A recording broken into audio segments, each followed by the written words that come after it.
And it comes on the same day as the biggest healthcare investing event of the year. Meg Tirrell was there and spoke with some of the industry's major players.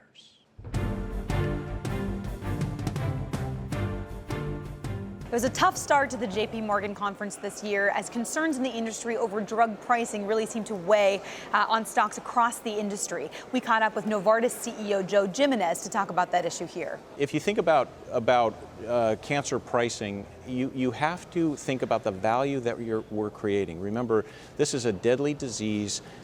Innovation has to continue to be rewarded, or we're just not going to be able to see the kind of breakthroughs that we've seen in even just the last year. There was a lot of news coming out of the conference, including the announcement of a $32 billion acquisition of Baxalta by Shire. That had been anticipated for some time. The news coming today. Both stocks declining, though, in this sort of overall environment of negativity in the sector. We also talked with Pfizer and Allergan, that $160 billion deal, the biggest of last year. They said they are confident it will close in 2016, despite some uncertainty around it from political pressures. Now, upcoming this year, there are some interesting clinical readouts. Specifically, Eli Lilly has a much anticipated clinical trial reading out at the end of the year in Alzheimer's disease. We caught up with CEO John Lechleiter about that and what else is ahead for Lilly.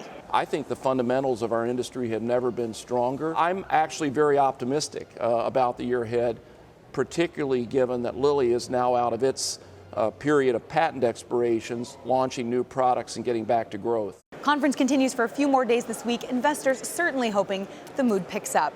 For Nightly Business Report, I'm Meg Tirrell in San Francisco.